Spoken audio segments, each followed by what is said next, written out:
ایک بندہ عیسائی ہے، ہم اس کو نہ لے آئیں، تو اس کے والد صاحب نے کہا میں نے منع کر دیا۔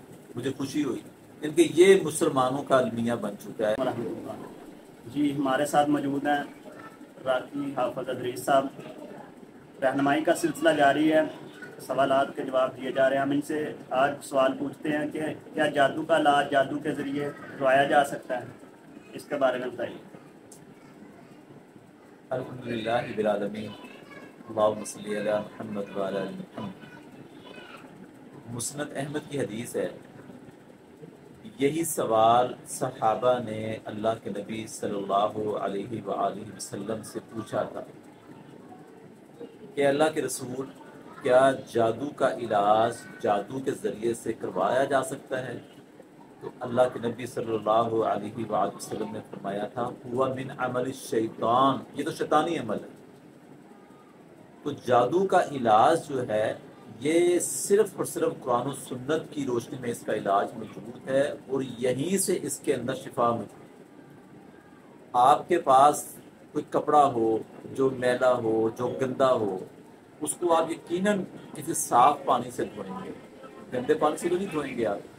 تو جادو جو ہے یہ شیطان کو خوش کرنے والے کلمات ہیں جن کے ذریعے سے انسان کے اوپر جادو ہوتا ہے۔ شیطان کی اس میں پاور ہوتی ہے، شیطان کے خوش کرنے کے لیے انسان اللہ تعالیٰ کی نافرمانی کر کر کسی مسلمان بھائی بہن کے اوپر جادو کرواتا ہے۔ تو وہ ان جو الفاظ ہیں جو شیطان کو خوش کرنے والے الفاظ ہیں ان کو ختم کرنا، اس کے اوپر سے جادو کو ختم کرنا، وہ صرف اور صرف قرآن و حدیث کے اندر وہ دعائیں، وہ اذکار موجود ہیں جن کے ذریعے سے اللہ تعالیٰ اس جادو زدہ انسان کو شفا عطا فرما دیتا ہے۔ پھر ہمارا المیہ یہ بن چکا ہے، ہم ہیں تو مسلمان، لیکن ہمارے اوپر جب کوئی پریشانی آتی ہے، کوئی بیماری آتی ہے، تو عمر صاحب ہم کہتے ہیں کہ ہمیں آرام آنا چاہیے، اس میں اللہ کی نافرمانی ہوتی ہے تو ہو جائے، ایمان جاتا ہے تو چلا جائے، عزتیں برباد ہوتی ہیں تو ہو جائیں، ٹھیک ہے۔ پھر اس کا رزلٹ بھی عوام دیکھ لیے، لوگوں کے سامنے ہیں کہ عزتیں برباد ہو رہی ہیں، لوگوں کے ایمان برباد ہو رہے ہیں، کوئی پیسے کو رو رہا ہے، ٹھیک ہے۔ تو معاملہ کہاں پر آتا ہے کہ ہم کہتے ہیں ہمیں شفا ملنی چاہیے۔ اب میں کل رات ایک مریض چیک کرنے کے لیے گیا، تو اس کے والد صاحب نے بتایا ان کے بیٹے کا کوئی مسئلہ تھا کہ ہمیں کسی نے آ کر کہا کہ جی وہ ایک بندہ عیسائی ہے، ہم اس کو نہ لے آئیں، تو اس کے والد صاحب نے کہا میں نے منع کر دیا۔